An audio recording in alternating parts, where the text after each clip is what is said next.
Assalamualaikum warahmatullahi wabarakatuh. Pada bahan kali ini saya akan menyampaikan tentang manajemen strategik, salah satu bagian dari bidang ilmu manajemen yang nanti akan kita bahas secara komprehensif, secara menyeluruh, dan Anda perlu perkaya ini dengan berbagai literatur lain untuk memberikan penjelasan yang lebih dalam dan mendetail. Ada beberapa buku yang saya rekomendasikan untuk Anda baca lebih lanjut, yang sekaligus saya gunakan sebagai literatur dalam pembuatan video dan bahan kuliah manajemen strategik ini. Buku pertama adalah Crafting and Executing Strategy in the Quest for Competitive Advantage, Concept and Cases, Arthur Thomson, Strickland, dan John A. Campbell. Dari judul bukunya Anda ini bisa diterjemahkan sebagai menyusun dan mengeksekusi atau melaksanakan strategi, The Quest for Competitive Advantage, pencarian tentang keunggulan kompetitif. Dan buku yang kedua yaitu Competitive Strategy, atau ini buku yang lain lagi sebetulnya, Competitive Advantage, ada beberapa penjelasan, dan bahkan ada yang versi untuk nation atau untuk negara, yang ditulis oleh bapaknya ilmu manajemen strategik yaitu Michael A. Porter. Dan yang ketiga adalah Blue Ocean Strategy, bukunya Kim dan Morburn. Ini adalah buku tentang antitesis atau buku yang menentang teori kompetitif strategi atau competitive advantage-nya Michael Porter, yang sangat diagung-agungkan untuk di ilmu manajemen strategik. Ketiga buku ini saya rekomendasikan Anda untuk baca, baik bukunya secara langsung atau Anda bisa browsing untuk ringkasan resensi bukunya dan penjelasan-penjelasannya di internet yang insya Allah cukup banyak. Untuk video-video lain tentang ilmu bisnis, tentang keilmuan bisnis, ilmu manajemen, kewirausahaan, koperasi, dan lain sebagainya, insya Allah akan saya tambah terus, saya akan tambahkan terus dan dengan berbagai macam perspektif lain untuk memperkaya perspektif kita dalam bidang bisnis, keilmuan, dan tambahan-tambahan keilmuan di kemudian hari.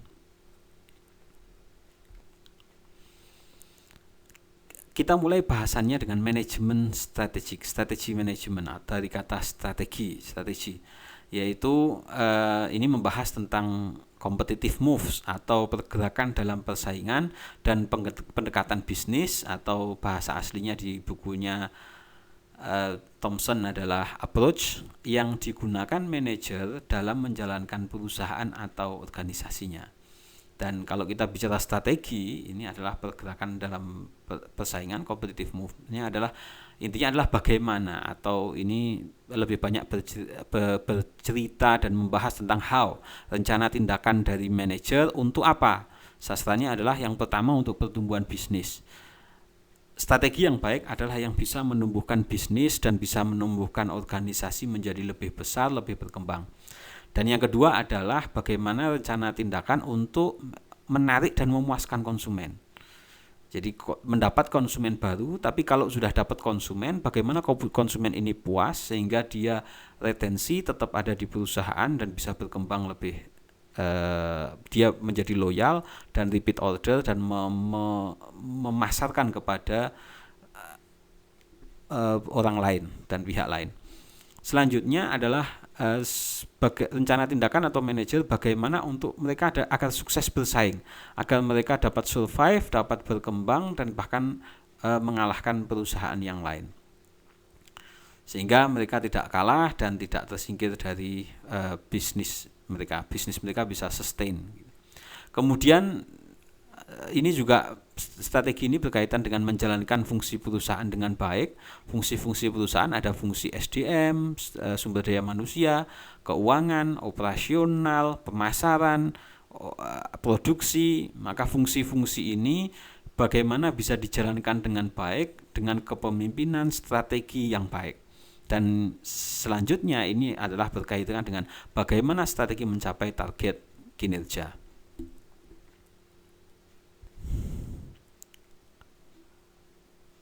Manajemen strategi atau strategic management, saya menerjemahkannya nanti bisa sebagai manajemen strategi, atau saya tambahkan S, bisa kita tambahkan S, manajemen strategis, atau juga bisa manajemen strategik. Ya, dalam beberapa literatur yang lain ini digunakan secara berbeda, tetapi intinya sama. Saya tidak akan masuk pada pembahasan mana yang benar atau salah. Saya sendiri cenderung pada manajemen strategik pakai K gitu, karena ini dari strategic management bukan strategi manajemen, gitu ya. Jadi saya akan cenderung menggunakan manajemen strategik. Tapi kalau sebagai kata yang lain, sebagai itu strategi, ya saya akan menerjemahkan sebagai strategi. Manajemen strategik ini adalah bidang ilmu manajemen yang menggabungkan kebijakan bisnis atau business policy. Ini sering diterjemahkan juga dengan, atau mungkin dalam kajian lama itu sebagai business policy atau kebijakan bisnis, yaitu menggabungkan kebijakan bisnis dengan lingkungan dan tekanan strategis. Lingkungan, nanti ada lingkungan internal dan eksternal, dan tekanan strategis dari lingkungan tersebut yang berpengaruh langsung dan menyeluruh terhadap organisasi atau perusahaan. Dan kajiannya ini berkaitan dengan pengelolaan atau organisasi atau perusahaan secara menyeluruh. Kita nanti interchangeable atau bergantian menggunakan bahasa, maksudnya di sini manajemen strategik itu bisa untuk organisasi, juga bisa untuk perusahaan. Perusahaan adalah salah satu organisasi tetapi dalam bidang bisnis yang tujuannya, asumsinya secara umum adalah mencari profit. Meskipun sekarang dalam perkembangannya ada juga perusahaan yang mencari tidak mencari laba atau non profit. Maka kajiannya pengelolaan organisasi atau perusahaan secara menyeluruh. Dan yang kedua adalah organisasi atau perusahaan yang berkembang pesat di satu sisi, ya, nanti bagaimana kasus-kasus untuk organisasi atau perusahaan yang berkembang pesat, manajemen strateginya bagaimana, apa yang mereka lakukan, kelebihan-kelebihannya apa, atau yang tidak maju dan akhirnya bangkrut gitu. Mereka yang tersisih, kalah dalam persaingan, dan akhirnya perkembangannya lambat dan bahkan akhirnya bangkrut, tutup, pailit gitu. Nah, ini juga membahas manajemen strategik ini atau manajemen strategi ini membahas pengambilan keputusan strategis, keputusan yang sifatnya dampaknya jangka panjang dan menyeluruh pada organisasi atau perusahaan. Itu yang pertama. Ya, jadi pengambilan keputusan strategik ini berdampak jangka panjang dan menyeluruh di perusahaan. Yang kedua, tidak rutin atau tidak berulang atau tidak biasa, ya. Ini bukan keputusan-keputusan umum, keputusan-keputusan harian atau keputusan-keputusan reguler, tetapi ini keputusan-keputusan yang sifatnya strategik dan menyeluruh di perusahaan. Pengambilan keputusan strategis juga menuntut komitmen dan keterlibatan seluruh organisasi, tidak parsial sifatnya. Sifatnya sama sekali bukan parsial tapi menyeluruh. Sehingga ini tidak hanya bicara tentang pemasaran, tentang operasional, tentang SDM, tentang keuangan, tetapi pembahasannya adalah menyeluruh pada organisasi. Selanjutnya kita akan bahas proses manajemen strategik. Ini ada beberapa versi, saya hanya akan bahas dua versi. Versi yang pertama adalah bahwa proses manajemen strategik ini dimulai dari pengamatan lingkungan. Pengamatan lingkungan ini seringkali dikenal dengan analisis SWOT analisis. S-nya adalah strength atau kekuatan, W-nya adalah weakness atau kelemahan, O-nya adalah opportunity atau kesempatan, dan T-nya adalah threat, sehingga disingkat dengan SWOT analisis. Strength dan weakness atau kekuatan dan kelemahan itu merupakan analisa lingkungan internal. Artinya ini menyangkut kekuatan dan kelemahan organisasi atau perusahaan. Kelebihan-kelebihannya apa, kelemahan-kelemahannya apa, ini internal. Kalau kemudian lingkungan eksternalnya itu berkaitan dengan nanti adalah opportunity dan threat. Opportunity itu adalah kesempatan, peluang, peluang, dan threat-nya adalah ancaman. Nah, kalau di bahasa Indonesia ada yang menyingkatnya SWOT analisis ini biar pakai bahasa Indonesia kekepan.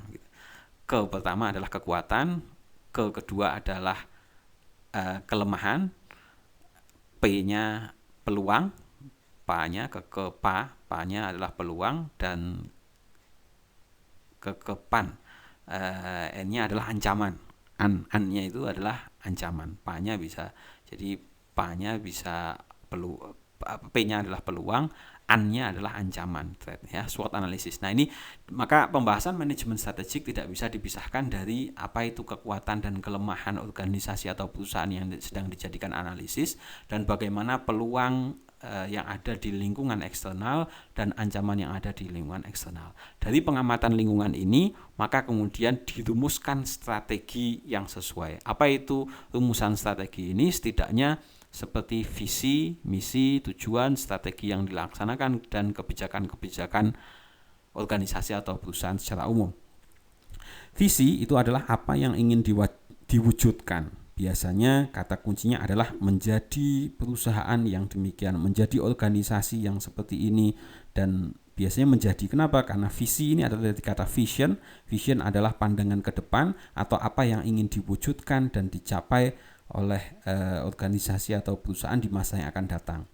Dan misi ini adalah kenapa perusahaan itu hadir. Apa yang dilakukan perusahaan, apa saja yang dilakukan oleh perusahaan. Nah, ini visi misi ada yang menjelaskan sebenarnya yang penting itu mission saja.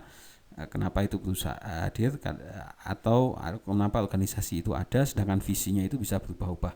Tapi ini bisa interchangeable lah, bisa saling menggantikan, ya, visi dan misi. Sehingga kalau saya contohkan mengenai Indonesia, visinya adalah mewujudkan masyarakat yang adil dan makmur, baik material, spiritual, itu disebutkan dalam pembukaan Undang-Undang Dasar 45. Kemudian misinya adalah memajukan kesejahteraan umum, melindungi segenap bangsa Indonesia, ikut aktif dalam perdamaian dunia dan sebagainya.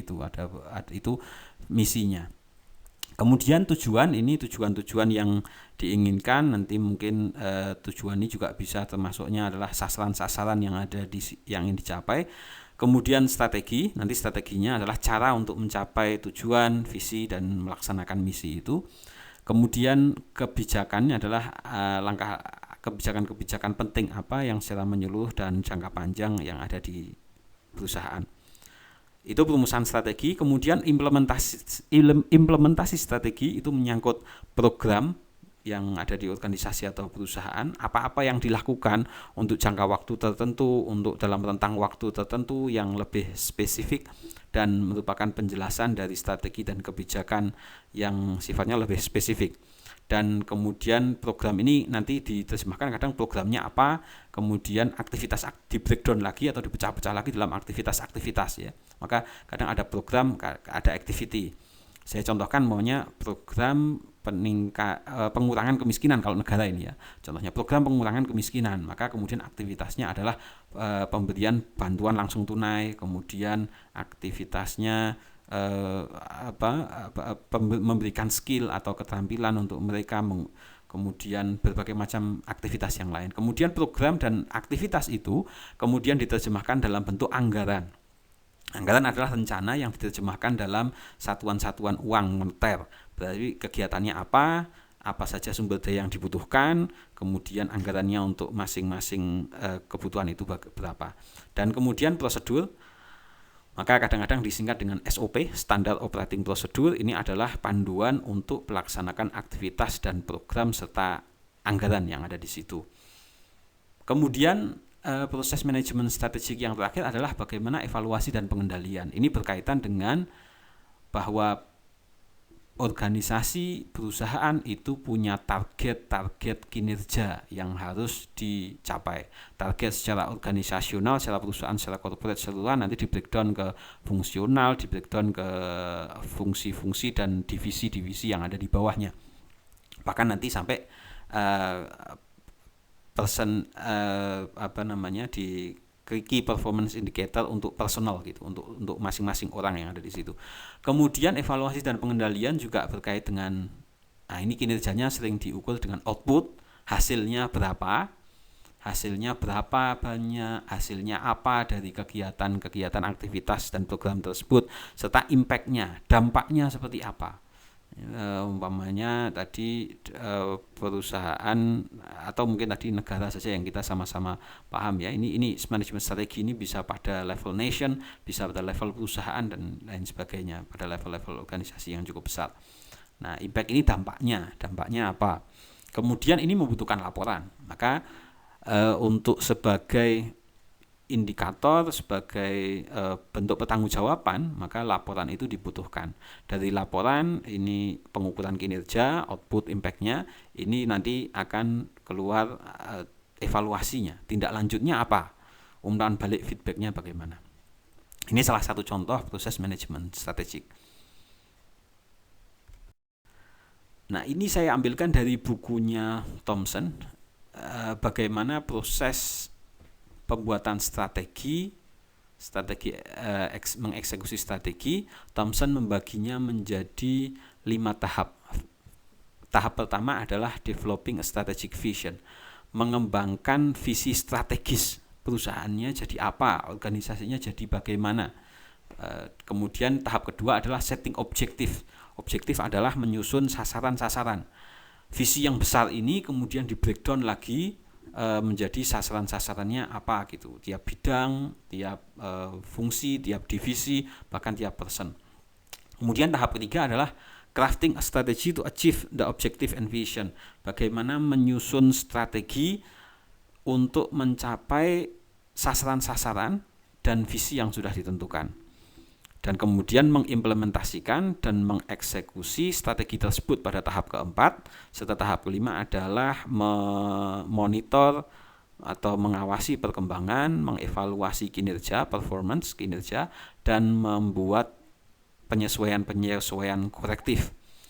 Nah, tahapan 4 ini yaitu monitoring, development, evaluating performance, and making a corrective adjustment, ini memberikan masukan untuk tahap-tahap sebelumnya dengan merevisi, atau tadi bahasa di sebelumnya, di slide sebelumnya adalah revise as needed in light of actual performance, merevisi sesuai keperluan dalam kaitannya dengan kinerja aktual, kenyataan kinerjanya bagaimana, kondisi-kondisi yang berubah, changing condition, kesempatan-kesempatan yang ada, dan new idea. Ini dengan kata lain adalah melakukan feedback dan mengevaluasi lingkungan, internal maupun eksternal. Opportunity itu berkaitan dengan lingkungan, changing condition itu bisa internal bisa eksternal, dan ide-ide baru, strategi-strategi baru yang dilakukan. Ini menjadi masukan pada masing-masing tahap.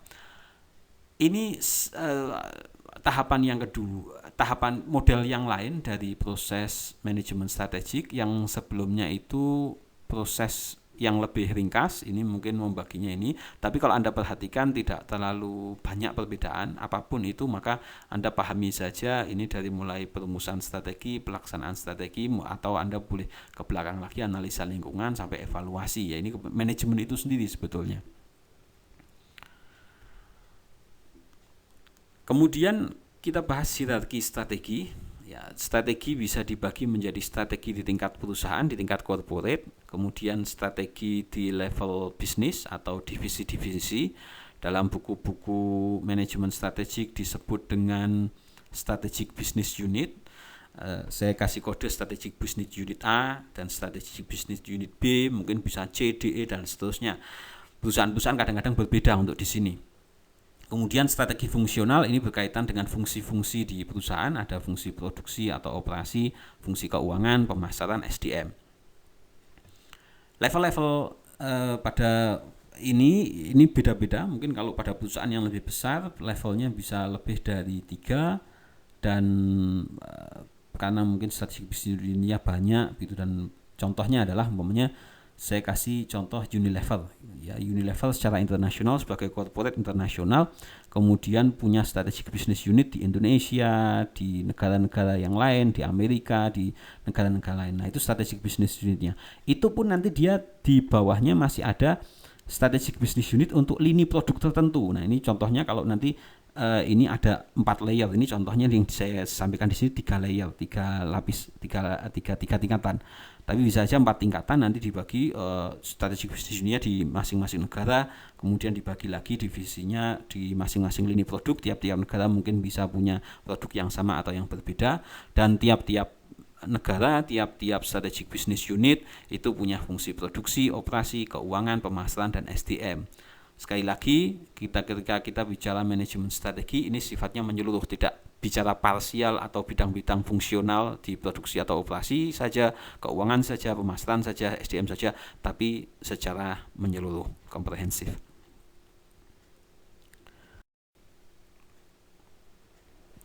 Strategi dan keunggulan bersaing atau competitive advantage.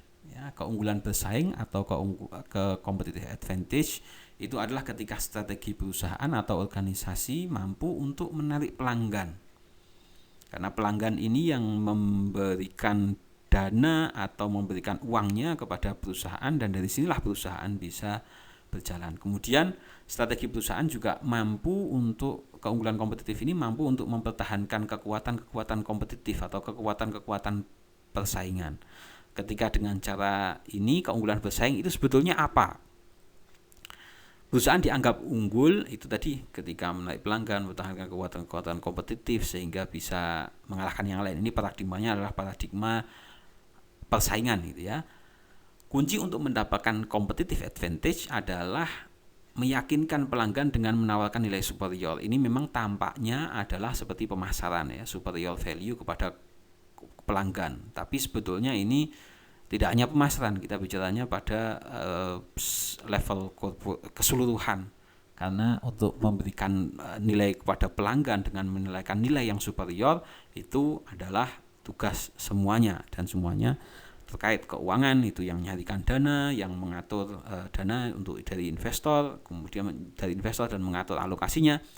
Kemudian operasional juga terlibat untuk bagaimana prosesnya bisa efisien, bisa efektif, menutup target produksi dan target kualitas, serta bidang SDM bagaimana bisa mengattract atau menarik SDM yang berkualitas, yang unggul, dan kemudian bagaimana pembinaan di sana, dan sampai proses selanjutnya serta proses pemasaran, SDM, ya, kemudian keuangan dan operasionalnya ya, pemasarannya juga bagaimana promosinya, bagaimana aktivitas pemasaran yang lain.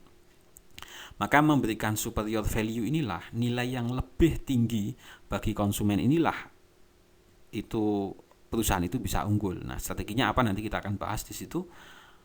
Ukurannya apa? Ukurannya adalah superior produk, yaitu produk yang lebih bernilai dari yang dibayarkan.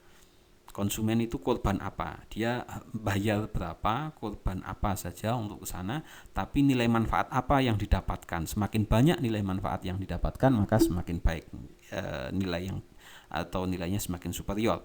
Kemudian yang kedua adalah best value product, yaitu produk yang baik produknya baik secara kualitas dan pada harga yang rendah gitu. Ini tuntutan yang cukup lumayan gitu ya. Produknya baik menurut siapa? Menurut konsumen, dengan harga yang rendah. Nah, ini 5 kekuatan penentu persaingan menurut Michael Porter. Itu ada 5 kekuatan. 5 kekuatan. Yang pertama adalah supplier. Supplier ini pihak yang memberikan input kepada perusahaan, memberikan faktor-faktor produksi kalau dalam bahasa ekonominya. Nah, supplier atau yang memberikan input, baik itu input bahan baku, tenaga kerja, dan lain sebagainya, ini memberikan tekanan kepada perusahaan dan organisasi melalui bargaining power dari suppliernya. Mereka punya posisi yang cukup menentukan. Nah, ketika tuntutannya berbeda, tuntutannya berubah, tuntutannya lebih berat, maka ini menjadi penentu persaingan. Atau mereka berpindah kepada perusahaan yang lain, ini juga bisa jadi masalah. Yang kedua adalah substitute atau pengganti, ancaman dari produk pengganti atau layanan atau jasa pengganti. Contoh, dulu ada taksi, kita kalau ini taksi tapi sekarang sangat menurun. Kenapa? Karena sekarang muncul substitusi atau pengganti dari taksi atau ojek yang konvensional, yaitu yang pakai online. Karena itu menggantikan peran-peran di situ.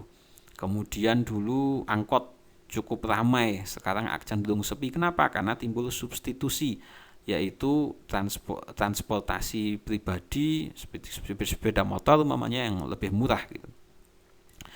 Kemudian bargaining power dari pembeli atau buyers, konsumen. Konsumen jelas punya kekuatan yang cukup menentukan karena preferensi konsumen bisa berubah. Mereka menginginkan nilai yang lebih tinggi umpamanya. Dan selanjutnya yang keempat adalah potential entrance atau masuknya pesaing-pesaing baru. Potensial entrance, masuknya pesaing-pesaing baru. Kenapa? Dalam bisnis yang cukup menarik pasti akan menarik pihak lain untuk juga masuki bisnis itu gitu. Dan ancaman yang kelima itu adalah industri competitors, persaingan dalam industri itu sendiri. Jadi pesaing perusahaan dan ada pesaing-pesaing yang sama di perusahaan itu. Sehingga kekuatan kelima ini ya ini berkaitan dengan rivalry among existing firm. Ya persaingan di antara perusahaan itu sendiri. Sehingga Michael Porter menyampaikan bahwa persaingan itu semakin berat kalau tekanannya dari 5 ini semakin berat juga. Nah, masing-masing punya tekanan-tekanan sendiri. Supplier, substitusi, buyers, potential entrance atau pesaing baru, dan pesaing yang sudah ada itu sendiri. Nah, ini komponen dari companies macro environments tadi yang perusahaan itu, tekanan pada perusahaan itu tadi yang bisa dari supplier, dari produk pengganti, dari pembeli konsumennya, dari perusahaan-perusahaan baru yang akan masuk atau perusahaan-perusahaan yang sudah ada, rival firms. Nah, immediate industry and competitive environment tadi di modelnya Porter hanya memasukkan 5 kekuatan ini, tetapi ada macro environmentnya, ada lingkungan makronya, yaitu umpamanya general economic condition, kondisi ekonomi secara umum. Contohnya sekarang ini seluruh dunia sedang krisis karena COVID-19 ya. Karena virus coronavirus disease yang mulai tahun 2019 di Cina, di Wuhan tempatnya, dan kemudian berkembang di seluruh dunia menjadi pandemik, dan ini menyebabkan general economic condition itu berubah, ekonomi slow, dan kemudian merubah landscape atau peta persaingan industri dan perekonomian secara umum. Kemudian legislation and regulation, legislasi atau penyusunan peraturan perundang-undangan dan regulasi-regulasi, aturan-aturan yang berkaitan dengan bisnis dan lingkungan industri itu. Kemudian population demographic, perubahan demografis di negara-negara tertentu strukturnya yang tua itu yang banyak, Italia umpamanya yang banyak kena coronavirus, atau di negara-negara berkembang seperti Indonesia itu adalah angkatan mudanya yang banyak, sehingga piramidanya ya seperti piramid gitu. Tapi kalau di ini kan ya, perubahan populasi demografis ini akan merubah peta persaingan. Dulu negara-negara dengan populasi yang sedikit itu umumnya memang negara yang maju, dan populasi yang banyak itu tidak maju, tetapi kenyataannya sekarang justru negara-negara yang dengan populasi yang besar itu akhirnya justru berkembang dan menjadi kekuatan tersendiri. Kemudian social values and lifestyle, nilai-nilai sosial dan gaya hidup. Berapa banyak kita amati gaya hidup yang berubah. Dulu orang lihat TV, sekarang orang lihat YouTube.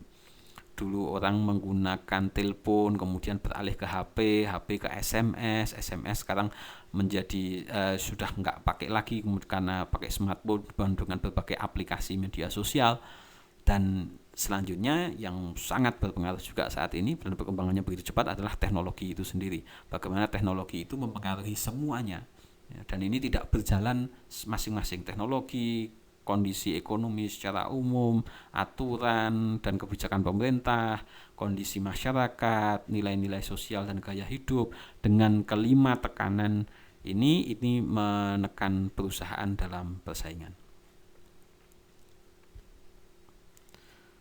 Michael Porter menyampaikan ada 3 strategi umum ya, 3 generic strategy yang umum. Yang pertama adalah strategi cost leadership yang disebut dengan strategi kepemimpinan biaya, yaitu perusahaan itu unggul karena dia bisa biayanya memimpin. Artinya biaya memimpin itu biayanya adalah efisien. Dia melakukan berbagai macam efisiensi biaya, seperti skala usahanya yang besar. Dengan skala usaha yang besar dia bisa mendapat input atau bahan baku yang lebih murah, atau melewat minimisasi aktivitas tertentu itu tidak perlu dilakukan atau dipotong dengan berbagai efisiensi dan pengendalian biaya lain, sehingga margin keuntungannya bisa tinggi kalau dia menjual dengan harga yang sama. Atau keunggulan yang lain adalah dia bisa menjual lebih banyak karena harga yang rendah.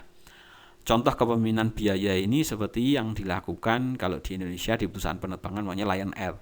Lion Air itu murah gitu dia, sehingga dia bisa jualan dengan harga yang murah. Kenapa? Karena berbagai macam efisiensi dilakukan oleh dia. Umumnya penerbangannya satu pesawat umumnya hanya bisa terbang berapa, sama dia diefisiensikan begitu. Kemudian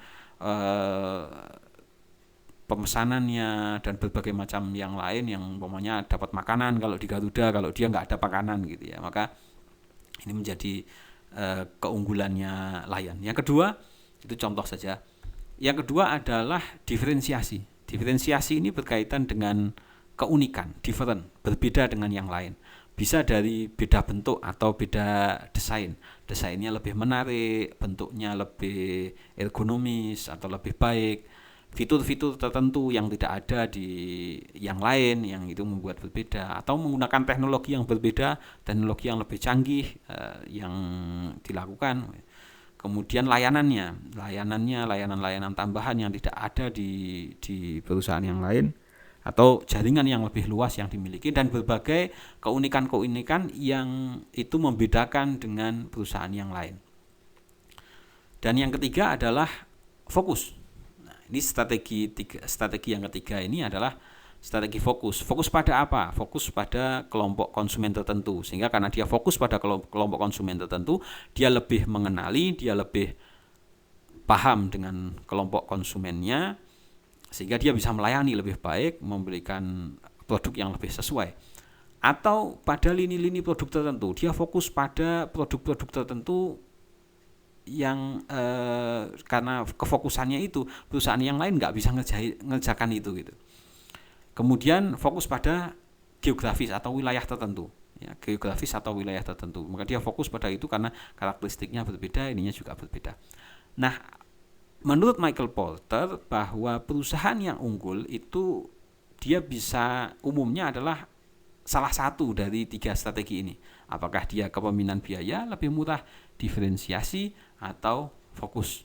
Nah, mana strategi yang dipilih? Masing-masing perusahaan harus mengenal lingkungannya, baik lingkungan internal, keunggulannya, maupun lingkungan eksternalnya. Nah, ini kemudian dikembangkan oleh Thomson menjadi the 5 generic competitive strategy, ya, yang kalau tadi adalah cost leadership, yaitu lewat low cost, atau diferensiasi, ya, itu yang bagian sumbu mendatar gitu ya. Lower cost atau cost leadership, atau diferensiasi yang kanan. Kemudian marketnya itu broad cross section of buyers, pembeli yang secara umum, atau narrow buyer segment atau market niche. Market niche ini adalah, Anda bisa baca di pemasaran, itu ceruk pasar, sering diterjemahkan sebagai ceruk pasar, yaitu segmen tertentu yang lebih sempit. Nah, ini sehingga gabungan, sehingga kalau menurut Thomson ini cost leadership atau cost efisiensi, kemudian diferensiasi dan fokus ini bisa menjadi kontinuum atau tidak terpisah, tetapi menjadi berkelanjutan. Itu tergantung perspektifnya mana yang lebih besar. Contohnya, kalau kita mulai dari yang bagian kanan atas ya, broad cross section of buyer, ya, jadi pembelinya itu broad cross section secara umum, ya, pembelinya adalah umum dan strateginya diferensiasi, maka dia fokus pada broad difference differentiation strategi. Dia fokus pada diferensiasi tapi yang umum untuk semua konsumen. Yang kedua bagian bawah ini kanan bawah yaitu focus differentiation strategi, yaitu strategi yang terfokus pada diferensiasi tertentu pada ceruk pasar atau market niche tertentu. Kemudian yang kiri bawah yaitu fokus low cost strategi, yaitu strategi yang berfokus pada low cost, biaya rendah untuk segmen-segmen tertentu. Dan yang kiri atas adalah overall low cost provider strategi. Jadi memberikan secara umum adalah penyedia strategi yang menyediakan layanan atau produk dengan biaya rendah secara umum pada semua konsumen. Dan strategi kelima yang tengah itu adalah best cost provider strategi. Jadi dia menyediakan layanan atau produk pada biaya yang best cost, yang biaya yang terbaik untuk konsumen yang sifatnya secara umum tapi nggak umum menyeluruh gitu, agak terfokus juga. Nah ini menjadi 5 pembahasan gabungan dari 3 strategi tadi yang disampaikan oleh Michael Porter, sehingga pengembangannya menjadi tidak 3 tapi menjadi 5 generic competitive strategy gitu. Tapi kalau ini diturunkan dari 3 tadi, diferensiasi, low cost sama fokus.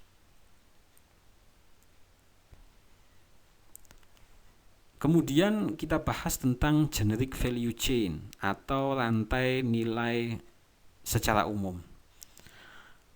Perusahaan itu bisa unggul, organisasi itu bisa unggul, yaitu mempunyai keunggulan kompetitif karena dia mengatur aktivitas-aktivitas utama, primary activities, dan aktivitas pendukung atau supporting activities. Aktivitas utama itu terdiri atas 5 tahapan, yaitu inbound logistik, bagaimana perusahaan itu mengatur inputnya, mengelola logistik inputnya, efisiensi, pemilihan yang baik itu menjadi isu-isunya, sehingga perusahaan bisa beroperasi dengan baik dan menghasilkan produk atau layanan yang kemudian dideliver kepada konsumen lewat outbound logistiknya, yaitu logistik delivery keluar, outbound logistiknya, dan aktivitas-aktivitas pemasaran, marketing, aktivitas penjualan, promosi, penentuan harga, 4P itu lah ya, product, price, place, promotion. Produk, kemudian produk ini dari operasi dan outbound yang didapatkan dari inbound logistiknya, kemudian price-nya, harga, kebijakan harganya, promosi yang dia lakukan, dan distribusinya. Dan akhirnya adalah layanan-layanan yang diberikan, baik layanan itu sebagai produk tersendiri atau layanan atau jasa servis itu sebagai produk tambahan dari produk utama umpamanya. Nah ini aktivitas-aktivitas utama ini memerlukan aktivitas-aktivitas pendukung. Aktivitas pendukung itu yang pertama adalah firm infrastructure, infrastruktur perusahaan, pabriknya, kemudian alat, mesin, dan berbagai macam infrastruktur yang ada di satu perusahaan. Kemudian human resource management, bagaimana pengelolaan sumber daya manusianya, karena sumber daya manusia ini yang menjalankan perusahaan, yang terlibat di situ dan yang mewarnai perusahaan. Kemudian pengembangan teknologi yang ada di perusahaan, penggunaan information technology umpamanya, atau penggunaan teknologi permesinan yang lebih baru, dan berbagai komunikasi yang lebih efisien, dan procurement atau pengadaan dari proses ini semua. Nah ini supporting activities ini akan memberikan dan menentukan margin atau keuntungan perusahaan yang mereka bisa unggul, apakah dengan low cost, strategi biaya rendah, atau tadi cost leadership, Atau kemudian mereka memilih diferensiasi atau fokus, sehingga ketika mereka punya keunggulan kompetitif, mereka akan mendapat margin keuntungan yang lebih menarik daripada tidak dikelola dengan baik. Nah, maka pengelolaan generic value chain ini, pengelolaan nilai, rantai nilai ini perlu dikelola sehingga bisa memberikan nilai yang superior kepada konsumen. Nah, tadi yang saya sampaikan adalah competitive advantage yang disampaikan oleh Michael Porter, yang kemudian oleh Kim ini dan rekannya digugat gitu, dalam tanda kutip. Dia menyampaikan tentang apa yang disebut dengan bukunya yang terkenal dengan bukunya, judulnya adalah Blue Ocean Strategy, yang merupakan lawan dari Red Ocean Strategy. Strategi Samudra Merah atau Red Ocean Strategy ini adalah strategi yang dikenal oleh perusahaan secara umum, dan dia menawarkan daripada ribut. Red Ocean Strategy ini adalah strategi Samudra Merah, maksudnya pertentangan atau persaingan yang berdarah-darah gitu, sehingga perusahaan kehilangan banyak hal. Untuk berpikirnya adalah perang, mengalahkan, cara berpikirnya seperti itu, sehingga dia menawarkan strategi Samudra Biru, Blue Ocean Strategy. Kalau Anda perhatikan, dia menggugat Michael Porter yang dengan competitive advantage dan competitive strateginya ini adalah bahwa strategi Samudra Merah ini menurut Kim adalah bersaing dalam ruang pasar yang sudah ada gitu. Dan kemudian dia menawarkan menciptakan ruang pasar yang belum ada pesaingnya lewat inovasi, lewat berbagai macam hal yang tidak dipikirkan atau tidak dilakukan oleh yang lain gitu umpamanya. Kemudian cara berpikir di strategi Samudra Merah, Red Ocean Strategy adalah fokusnya adalah memenangi kompetisi. Fokusnya adalah kompetisi, yaitu compete, persaingan yang dengan yang lain. Sedangkan Kim di strategi Blue Ocean Strateginya adalah menjadikan kompetisi itu enggak relevan. Kompetisi itu tidak perlu dibicarakan karena memang enggak ada pesaingnya untuk hal yang seperti itu. Kemudian mengeksploitasi permintaan yang sudah ada, itu fokus di strategi Samudra Merah. Sudah ada yang ngejain di situ, menjadi menarik, dan kemudian masuk di produk yang sama dan kemudian bersaing di tempat yang sama. Strategi Samudra Biru adalah menciptakan dan menangkap permintaan baru yang tidak relevan untuk di sana. Contoh ini dia contohkan adalah salah satu sirkus. Sirkus itu banyak masalah di situ dan kemudian membosankan, biayanya tinggi, kemudian secara umum ya begitu-begitu saja gitu. Kalau Anda pernah lihat sirkus kan pakai hewan, biaya hewannya besar, nanti pawangnya juga pakai. Kemudian dia ada satu sirkus, saya lupa namanya, yang dia menawarkan menggabungkan konsepnya sirkus tapi dengan drama. Ada alur ceritanya, ada sesuatu yang menarik, sehingga sirkus-sirkus lain nggak bisa mengerjakan seperti itu. Kalau dia fokusnya pada tempat tertentu, maka ini tempatnya bisa menyesuaikan dengan kondisi. Pokoknya diminta perusahaan tertentu, maka dia menyediakan. Kemudian tema-tema apa yang diangkat itu kemudian digabungkan di situ. Kemudian strategi Samudra Merah adalah memilih antara nilai biaya, yaitu nilai adalah value dan biaya adalah cost trade-off. Sehingga seolah-olah bahwa nilai dan biaya ini menjadi trade off, saling bertentangan. Kalau mau pengen meningkatkan nilai, maka biayanya harus tinggi. Kalau biayanya rendah, maka nilainya harus rendah. Itu kan seperti differentiation dan low cost. Kalau Anda mau diferensiasi atau kualitasnya baik, maka biayanya mungkin tinggi. Tapi karena biaya tinggi, dengan diferensiasi bisa jual dengan harga tinggi pula, nggak ada masalah. Atau sebaliknya, kalau mau biaya rendah seolah-olah mengorbankan kualitas. Ini pemahaman yang umum.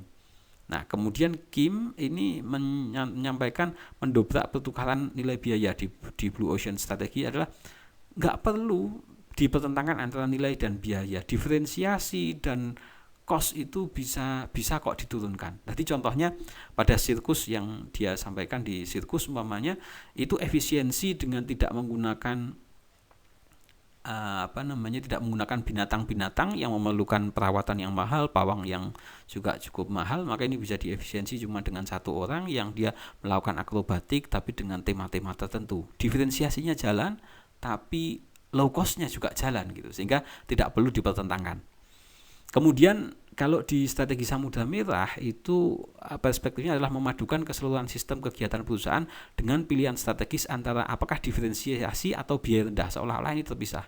Tapi kalau di strategi Blue Ocean strategi ini memadukan keseluruhan sistem kegiatan perusahaan dalam mengejar diferensiasi dan biaya yang rendah, sehingga komprehensif, nggak perlu dipertentangkan diferensiasi atau low cost, tapi sekaligus diferensiasi dan low cost itu juga bisa dilakukan.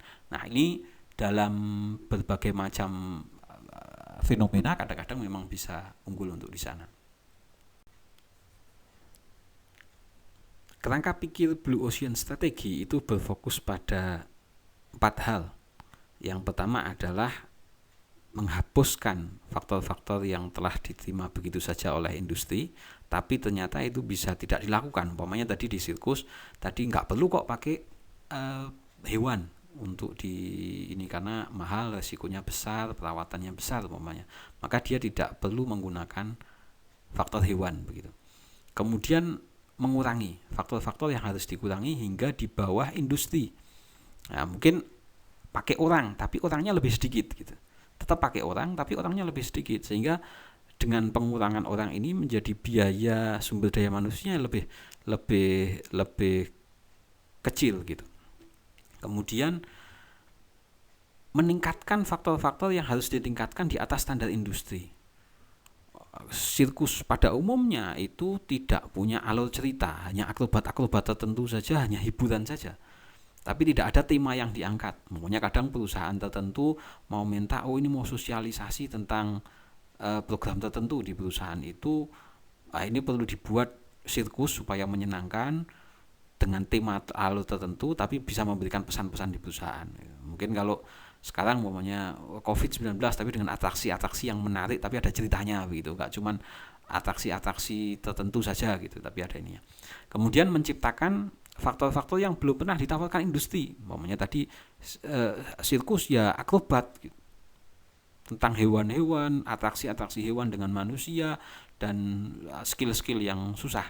Ya, tapi dia menciptakan baru, yaitu apa? Alur drama, alur ceritanya, sehingga ada ceritanya di situ.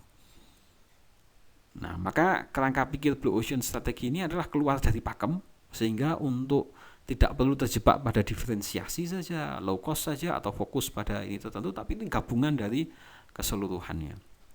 Cara berpikirnya adalah, toolsnya adalah menghapuskan, mengurangi, meningkatkan, dan menciptakan. Sehingga nilai yang diciptakan adalah nilai baru yang berbeda, keluar dari pakem yang sudah umum gitu.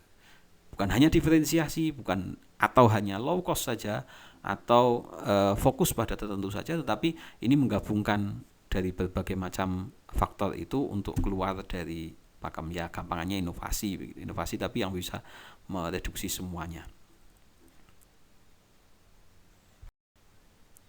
Kemudian kita mulai bicara dengan pilihan strategi perusahaan yang lain. Tadi pada sesi sebelumnya kita sudah bicarakan 2 teori besar, competitive advantage sama Blue Ocean strategi, yang ini bisa dianggap teori gap gitu ya, atau competing teori. Untuk ini Anda bisa melihat apa itu teori dan competing teori itu apa, teori gap itu apa. Anda bisa lihat pada video saya yang tentang ilmu, teori dan metode ilmiah.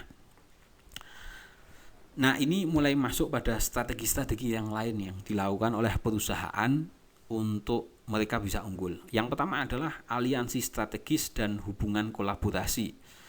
Tadi kita bicara tentang persaingan secara umum gitu. Tapi bisa dilakukan aliansi strategis.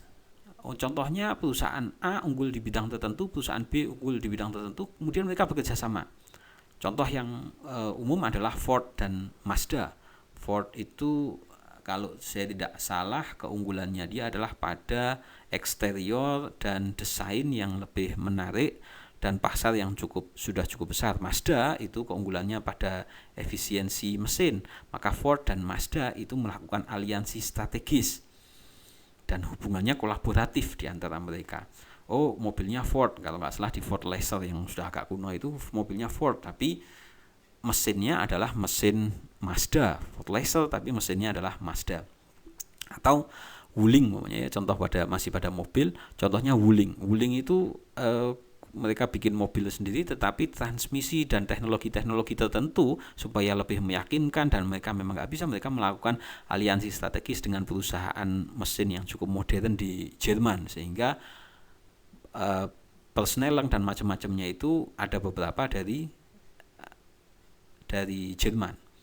Atau di Indonesia, Astra International umpamanya, mereka melakukan kolaborasi dengan Toyota, dengan Daihatsu, sehingga melakukan aliansi strategis dan hubungan kolaborasi di Indonesia lebih baik. Yang kedua adalah integrasi vertikal. Integrasi vertikal itu naik atau turun gitu ya. Naik atau turun ini maksudnya adalah integrasi dari mulai hulu ke hilir. Contohnya kalau perusahaan kertas itu hulu. Hulunya adalah perusahaan pulp itu adalah bahan kertas ya. Jadi kalau perusahaan kertas, dia bikin kertas, tapi kadang-kadang pulpnya atau bahannya itu masih impor. Maka kemudian dia mengakuisisi perusahaan yang memproduksi pulp itu disebut dengan integrasi vertikal. Atau sebaliknya, perusahaan pulp mengakuisisi perusahaan kertas yang sudah ada, kemudian perusahaan kertas mengakuisisi umpamanya percetakan, karena yang digunakan adalah percetakan, perusahaan-perusahaan percetakan dan penerbitan yang menerbitkan buku, yang menerbitkan jurnal. Nah, integrasi proses ke sana itu disebut dengan integrasi vertikal. Kemudian merger dan akuisisi. Merger itu adalah penggabungan perusahaan, akuisisi itu mengambil alih perusahaan. Ya, merger itu umpamanya dulu Smart sama Friend itu masing-masing jalan sendiri-sendiri, malah bersaing mereka. Tapi kemudian mereka memilih untuk merger dan berkonsolidasi menjadi Smart Friend. Atau akuisisi contohnya yang dilakukan oleh Khairul Tanjung mengakuisisi Detik.com. Detik.com itu sebelumnya punyanya pemilik lama, kemudian diambil alih oleh Khairul Tanjung, Transcorp untuk kemudian menjadi salah satu lini bisnisnya di bidang berita, dan beritanya tulis di situ, berita elektronik di situ, dengan nilai yang kalau nggak salah diambil di tahun berapa itu, 2012 kalau nggak salah, dengan nilai 50 juta US dollar, sekitar 600 miliar dengan kurs 12.000 pada saat itu.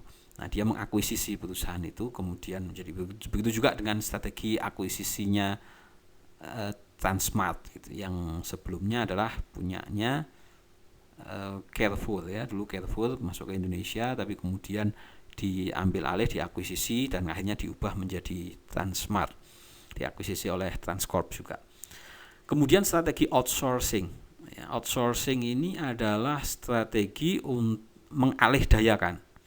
Contohnya perusahaannya di Amerika, Apple iPhone dengan produknya iPhone yang terkenal itu mereka Apple tapi nggak produksi Apple. Kenapa? Karena produknya dibuatnya di Cina dengan kerjasama dengan perusahaan tertentu, dengan lisensi, dengan perjanjian yang cukup rumit. Mereka nggak boleh produksi yang lain dan fokus di sana dengan standar ininya di sana, sehingga mereka fokus pada pengembangan produk dan marketing. Sepatu Nike, Reebok juga demikian, karena mereka membuat dulu Indonesia ya, di Indonesia kemudian dialihkan di Vietnam, itu juga outsourcing, padahal perusahaannya perusahaan Amerika di sana. Itulah yang disebut dengan strategi outsourcing, dan yang banyak memanfaatkan ini adalah Cina dan Vietnam saat ini, sehingga pertumbuhan ekonominya cukup besar.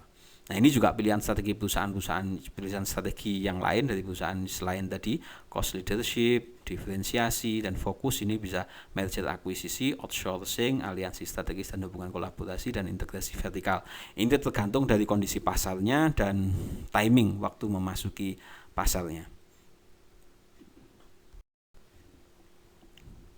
Tadi kita sudah bahas mengenai bagaimana hubungan perusahaan satu di luar negeri dengan di negara lain ya. Dan kemudian mereka kenapa melakukan ekspansi ke luar negeri, banyak alasan. Alasan yang pertama adalah akses konsumen baru. Mereka ingin mendapatkan konsumen baru. McDonald di Amerika kemudian buka di Indonesia, itu juga adalah salah satu alasan utamanya, adalah untuk mendapatkan konsumen baru.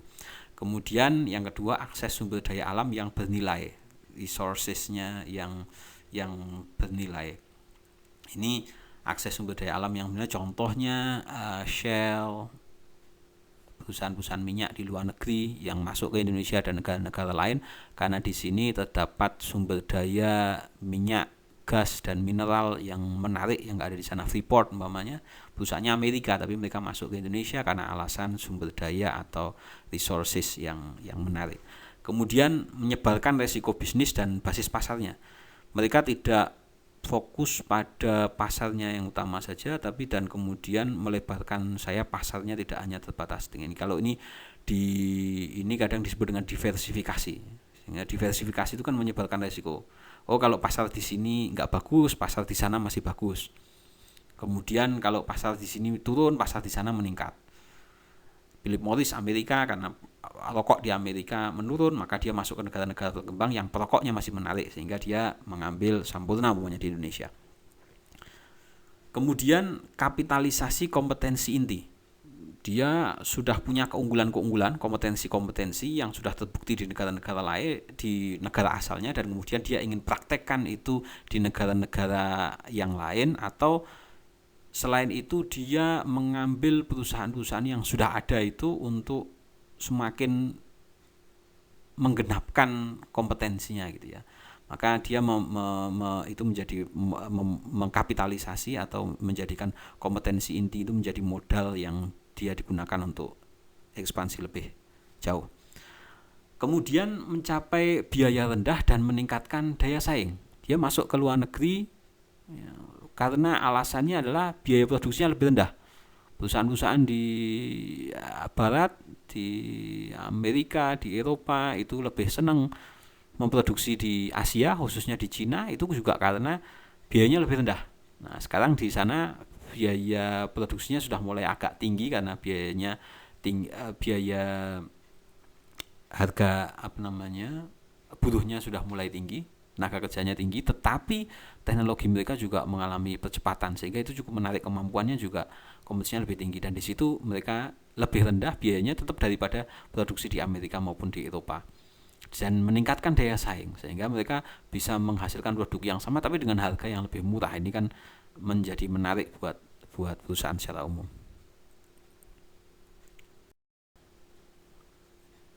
Selanjutnya kita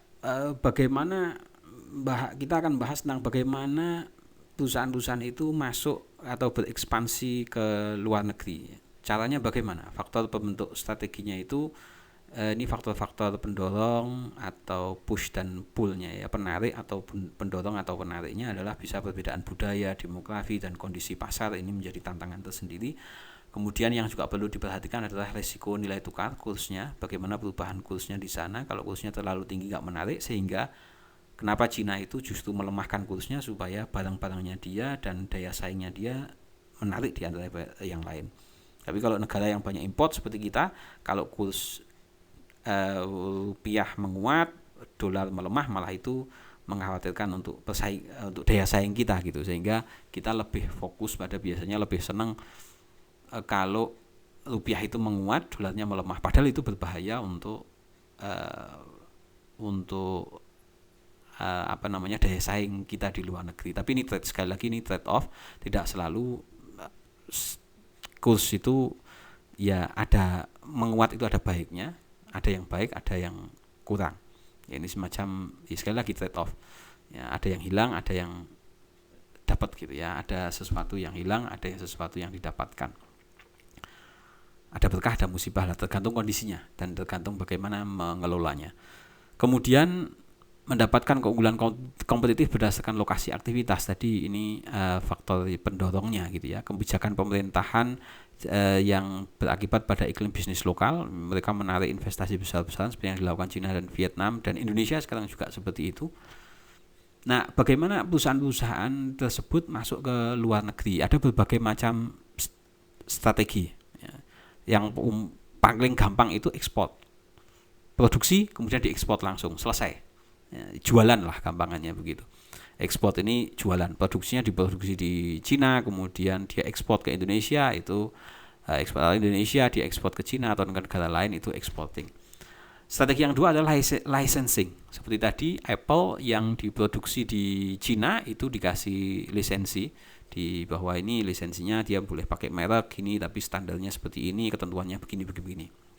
Kemudian franchising seperti McDonald, dia buka di Indonesia itu franchise, pakai mereknya dia, sistem bisnisnya dia, standarnya adalah standarnya McDonald untuk diterapkan di Indonesia. Kemudian aliansi atau joint ventures, perusahaan gabungan. Jadi Carrefour masuk di Indonesia itu aliansinya dengan Transcorp. Pada tahap awal Transcorp 40%, kemudian Carrefour Prancis kalau tidak salah itu 60%. Ya, ini aliansi strategis, meskipun kemudian akhirnya diakuisisi full oleh Transcorp karena Carrefour butuh uang untuk ekspansi ke Vietnam. Dia lebih memilih Vietnam daripada Indonesia, ditawarkan kepada Transcorp, ya gayung bersambut lah begitu. Kemudian multi country strategy. Multi country strategy itu ya punya banyak produk yang berbeda di negara-negara yang berbeda. Danone itu kalau kita perhatikan, namanya Danone itu Prancis juga kalau tidak salah. Itu perusahaan Prancis, dia memproduksi dengan berbagai merek di sana. Ketika masuk ke Indonesia, umumnya dia memproduksinya, dia ngambil alih ya. Ini gabungan dari tadi strategi akuisisi ya, ngambil alih perusahaan-perusahaan makanan di Indonesia yang terbaik, Aqua, Sari Husada itu diambil alih, dan kemudian dia masuk bisnis makanan tapi yang susu yang seperti itu di Indonesia. Di negara lain dia melakukan dengan cara yang berbeda. Itu multi country strategi. Tiap negara dia mempunyai strategi-strategi yang berbeda karena masing-masing spesifik berbeda. Kemudian global strategi, menerapkan semua standarnya sama untuk diterapkan di semua negara. Contohnya Citibank itu bank, kemudian dia masuk negara-negara lain, ya dia menerapkan kredit, kartu kredit itu keunggulannya dia terapkan di situ karena itu strategi global yang bisa dipakai di semua negara. Ini localized multi country dan global strategi. Jadi tadi ini bahasa yang umum ya.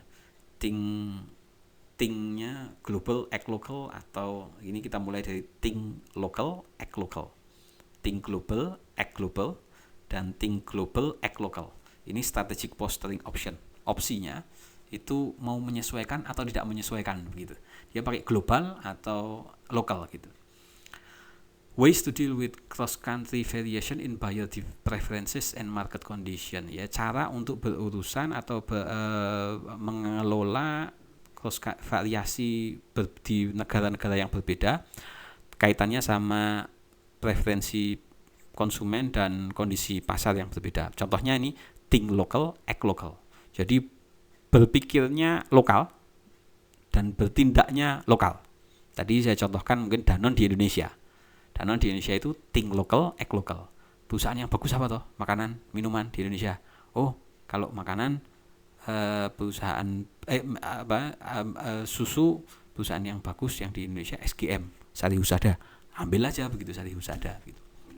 Aqua, wah minuman apa? Aqua, ya ambil aja Aqua gitu. Maka dia berpikir think local, act local. Berpikir seperti orang lokal dan bertindak sebagai orang lokal. Employ localized strategies, one for each country market. Dia mempekerjakan melakukan strategi-strategi lokal. Tiap negara itu dianggap sebagai pasar yang berbeda.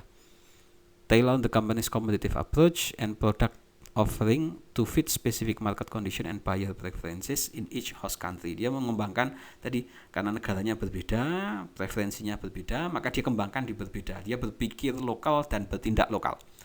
Delegate strategy making to local manager with first-hand knowledge of local condition. Dia mendelegasikan pembuatan strateginya dan menyerahkannya kepada manajer lokal dengan dia mempercayai bahwa mereka itu lebih baik dan lebih mengerti tentang kondisi lokal.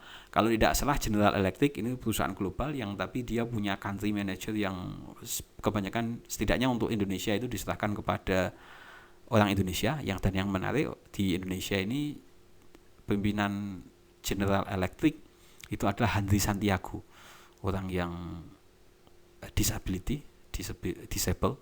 Dia pakai kursi roda tapi dia bisa menjadi CEO di satu perusahaan multinasional global yang ada di Indonesia, menjadi country manajernya dan sempat menjadi direktur juga di ini. Nah, ini contoh bagaimana General Electric masuk di Indonesia dengan mengembangkan ke sana. Kemudian think global, act global. Jadi berpikirnya global dan bertindaknya global.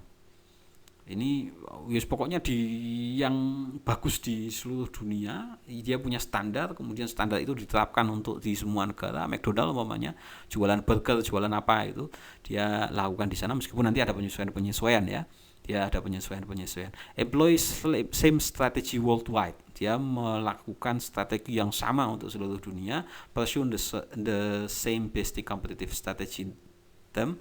Ya, dia mengejar strategi persaingan yang sama, apakah low cost, diferensiasi, atau best cost, atau fokus di semua negara, sehingga strateginya adalah strategi global. Menawarkan produk yang sama untuk seluruh dunia dengan penyesuaian minim, penyesuaian kecil-kecil saja, karena pasar lokal itu kadang-kadang menuntut begitu gitu. Contoh di Indonesia kabarnya McD itu kalau di luar negeri susah untuk cari yang ada nasi, tapi di Indonesia ada nasi dan ayam. Kenapa? Makanan favoritnya orang Indonesia, sehingga dia melakukan perubahan. Tapi itu minor, secara keseluruhan dia jualannya ya kentang, jualan burger, itulah jualannya dia. Utilize the same capability, dia menggunakan standar kemampuan yang sama, distribusi channel yang sama, dan pendekatan pemasaran yang sama di seluruh dunia. Contohnya juga Coca-Cola, Sprite, Fanta, ini satu perusahaan ya, Coca-Cola produksi, atau Pepsi, dia melakukan think global, act global gitu. Coordinate strategic action from central headquarter. Jadi mengkoordinasikan aksi strategisnya itu dari pusat. Jadi kantor pusat punya kebijakan apa, dia harus menerapkan hal yang sama. Itu think global, act global. Nah, ini yang terkenal di umum adalah think global, act local. Berpikir global tetapi bertindak lokal. Yaitu dia mengkombinasikan antara strategi global dan strategi lokal. Employ essentially the same basic competitive strategy term in all country market ya. Dia melakukan esensial, intinya sama, tetapi kemudian dia mengembangkan kapabilitas yang menyesuaikan produk dan penjualannya menjadi berbagai macam versi diferensiasi di masing-masing negara. Perhaps even under different brand names. Kadang-kadang bahkan menggunakan nama produk yang merek yang berbeda gitu. Nah, untuk menyesuaikan. Give local manager the latitude to adapt, memberikan manajer lokal tingkatan-tingkatan tertentu untuk melakukan adaptasi terhadap pendekatan globalnya sebagaimana yang diperlukan dan mengakomodasi permintaan masyarakat lokal, preferences, dan responsif to local market dan competitive condition. Ini jangan dilihat sebagai think local act local dan think global act global dan think global act local ini sebagai sesuatu yang terpisah, tapi Anda bisa melihatnya sebagai kontinum. Mana yang benar-benar think global act global, mana yang benar-benar think local act local, dan mana yang ada di tengah-tengahnya begitu. Terakhir kita akan membahas tentang 10 ketentuan untuk menyusun strategi bisnis yang sukses. Ini menurut Thompson ada 10 commandments ya, saya menerjemahkannya sebagai 10 ketentuan untuk menyusun strategi bisnis yang sukses. Yang pertama adalah selalu prioritaskan pada menyusun dan melaksanakan tindakan strategis yang meningkatkan posisi bersaing jangka panjang dan menjaga posisi sebagai pemimpin industri. Maka fokus pada tindakan strategis, actionnya, eksekusinya, untuk fokus pada posisi competitive advantage-nya, keunggulan kompetitifnya itu jangka panjang itu bagaimana, dan menjaga kalau sudah jadi pemimpin bagaimana menjaga sebagai pemimpin industri, kalau belum ya bagaimana untuk naik ke atas. Yang kedua, kemampuan adaptasi, yaitu harus segera melakukan adaptasi dan respon terhadap kondisi pasar yang berubah dalam bisnis. Sesuatu yang pasti itu adalah ketidakpastian itu sendiri, sesuatu yang pasti itu perubahan itu sendiri. Maka kalau ada perubahan-perubahan, segera lakukan respon untuk melakukan adaptasi dan penyesuaian. Kondisi pasar yang berubah, tidak sesuai kebutuhan dan keinginan konsumen untuk menjadi lebih baik, artinya ini pas apa yang nggak sesuai dengan konsumen, apa yang tidak sesuai dengan keinginan dan kebutuhan konsumen. Tapi kalaupun belum bisa full ke sana, untuk ke sana maka setidaknya mengejar ke sana lah, menjadi lebih baik tahap demi tahap, sehingga nanti konsumennya bisa puas begitu. Kemudian perkembangan teknologi dan berbagai inisiatif pesaing. Jangan meremehkan pesaing. Pesaing melakukan apa itu harus dipahami, harus diteliti, dan apa yang harus dilakukan untuk merespon itu. Terlambat atau sedikit merespon itu seringkali membuat perusahaan pada posisi yang tidak menguntungkan. Berapa banyak perusahaan yang jatuh, taksi mamanya yang sekarang ini, karena mereka awalnya itu mempermasalahkannya, yang dipermasalahkan ini nggak ada izinnya dan lain sebagainya, tapi pasar menginginkan itu, kemudian mereka tidak melakukan adaptasi, ya akhirnya tutup. Itu yang terjadi pada taksi ekspres. Kalau di Semarang ada taksi Atlas, Bluebird saja, kemudian akhirnya mereka memilih berkolaborasi ya dengan Gojek kalau nggak salah, dengan Go-Kartnya itu mereka berkolaborasi ke sana. Maka mereka masih bertahan meskipun kembang kempis tidak seperti dulu, tapi ini merespon gitu. Sekarang umpamanya kalau ada percetakan buku yang tidak merespon dengan digitalisasi, ya berapa banyak yang tutup. Kabarnya lebih dari separuh perusahaan percetakan dan penerbitan sekarang tutup karena proses digitalisasi itu. Kenapa? Karena tidak merespon perubahan. Kemudian selalu investasi pada penciptaan keunggulan kompetitif yang berkelanjutan. Kalau fokusnya di low cost, diferensiasi, lakukan itu dengan berkelanjutan.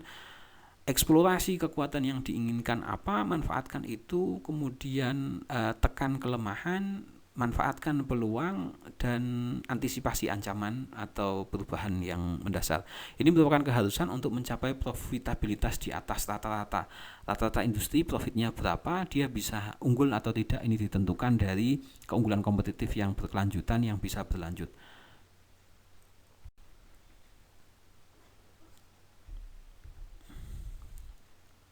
Kemudian yang keempat, cegah strategi yang hanya mampu sukses pada kondisi tertentu saja gitu. Ya, artinya musiman. Kalau mengandalkan hanya pada musiman, strategi yang hanya musiman, umpamanya ini COVID-19, bisnis masker, fokus pada masker, agak berat kalau hanya begitu. Maka dia harus strategi keunggulan kompetitif. Saya akan contoh, ini perusahaan Sritek ya. Sritek ini perusahaan tekstil di Indonesia yang dia unggul. Kenapa? Karena dia punya teknologi yang cukup tinggi, spesialisasinya pada seragam militer dan tekstil yang punya produk-produk tinggi, termasuk dia bikin masker. Saat ini dia bikin masker yang punya keunggulan antibakteri dan bahannya anti air gitu, sehingga lebih unggul daripada yang lain. Tapi kalau hanya memproduksi masker saja, ya dia akan keluar. Kenapa? Dia akan kalah. Kenapa? Karena nggak sustain gitu. Hanya kondisi tertentu saja gitu. Kalau hanya mengandalkan musiman, susah untuk sustainable. Kemudian jangan meremehkan reaksi dan komitmen perusahaan pesaing ya. Ini berapa banyak perusahaan yang bermasalah. Contoh yang sering dicontohkan adalah Nokia meremehkan Android yang anak perusahaannya Google itu, dianggap Android cuma begitu, ini enggak, ini kemudian dia tetap berpegang pada Symbian, dan karena dia keunggulannya di merek nomor 1 pada saat itu, tapi karena meremehkan yang lain sudah pakai Android, berbagai macam ini Android, dia nggak mau, ya akhirnya yang terjadi dia akhirnya kalah gitu. Kemudian pertimbangkan bahwa menyerang kelemahan pesaing itu biasanya lebih menguntungkan daripada menyerang kekuatan pesaing. Artinya apa yang menjadi kelemahan pesaing itulah yang difokuskan. Contoh, Anda lihat Coca-Cola, Pepsi dengan turunan produknya Pepsi, Coca-Cola, Fanta, Sprite itu mahal, minuman soda tapi mahal. Kemudian di-compete dengan produk baru, saya lupa mereknya, yang sekarang cukup ini dengan harga murah. Kenapa? Karena Coca-Cola mahal, tapi akhirnya dia juga merespon Coca-Cola mengeluarkan produk yang lebih murah gitu. Tapi jangan menentang sesuatu yang dia sudah kuat. Ketika dia sesuatu sudah kuat ditentang, maka ya, akhirnya yang terjadi adalah ya kalah gitu. ya, bagaimana umpamanya Grab dengan Uber ya. Akhirnya mereka memilih untuk berkolaborasi daripada bersaing, karena kalau memilih banding-bandingan harga, yaitu strategi red ocean strategi, itu akan berat untuk ke sana. Kemudian hati-hati memotong harga tanpa keunggulan kompetitif biaya. Ini kadang-kadang emosional, udah jual murah saja. Tapi ketika jual murah, akhirnya yang timbul adalah kerugian. Kenapa? Karena mereka nggak punya keunggulan kompetitif biaya. Maka motong harga, jual dengan harga rendah, it's okay ketika dia bisa efisien sehingga dia mempunyai keunggulan kompetitif biaya di sana.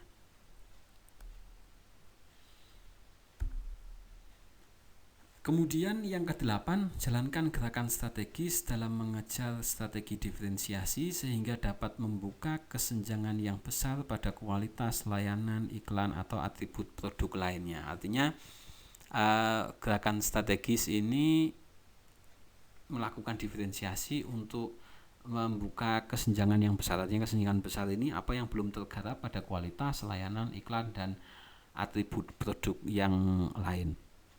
Maka gerakan-gerakan strategis ini difokuskan untuk mencapai keunggulan kompetitif gitu. Membuat sesuatu yang berbeda itu lebih baik lewat berbeda kualitasnya, layanan, iklan, atau atribut produk harganya lainnya, atau atribut produk lainnya, daripada mengunggulkan strategi keunggulan biaya yang kadang-kadang ini menjadi red ocean strategi. Kemudian usahakan tidak berada dalam posisi stagnan. Dia harus melakukan inovasi terus-menerus, apalagi tanpa strategi jangka panjang atau posisi bersaing yang harus berbeda, selalu melakukan diferensiasi, inovasi, dan prospek kecil, mengerjakan sesuatu yang kecil dan di masa yang akan datang akan cenderung turun, itu tidak menarik. Maka kerjakan prospek yang besar dan menarik. Contoh sekarang masuk ke bisnis percetakan itu menjadi tidak terlalu menarik. Kenapa? Karena dia prospeknya agak ini, apalagi atau kecil gitu ya, untuk segmen-segmen tertentu yang fokus, maka itu kemudian menarik. Sehingga kalau prospek kecil dia masih mengerjakan di situ, ya berusahalah untuk kemudian menaiki ranking pemimpin pasar industri. Kalau sudah naik tahap demi tahap menjadi pemimpin market leader, maka pertahankan itu. Hati-hati dengan gerakan strategis yang agresif untuk menggulingkan pesaing. Fokusnya pada menggulingkan pesaing, mengalahkan pesaing, hancur-hancuran, red ocean strategi. Dari pangsa pasar yang seringkali mendorong perlawanan, dalam kemudian yang terjadi adalah perang pasar, rebutan pasar, dan perang harga. Akhirnya dua-duanya hancur gitu ya. Ya walaupun biasanya tinggal mana yang kuat lebih bertahan lama. Biasanya kuat bertahan lama, ini yang mereka akan mempertahankan di situ. Demikian, terima kasih, semoga bermanfaat. Silahkan Anda browsing, Anda berdalam dengan berbagai literatur yang lain, dan perhatikan kasus-kasus perusahaan-perusahaan, organisasi di sekitar kita, mana yang maju, mana yang tidak. Jika bermanfaat, silahkan Anda subscribe dan like dan sebarkan kepada, share dengan teman-teman yang lain, sehingga ilmu ini akan jadi lebih bermanfaat. Sekian, saya mohon maaf kalau ada kesalahan dan kekurangan. Semoga bisnis Anda tambah maju, ilmu Anda bertambah, dan selalu menambah nilai tambah, value added ziyadahnya selalu bertambah. Sekian, terima kasih. Assalamualaikum warahmatullahi wabarakatuh.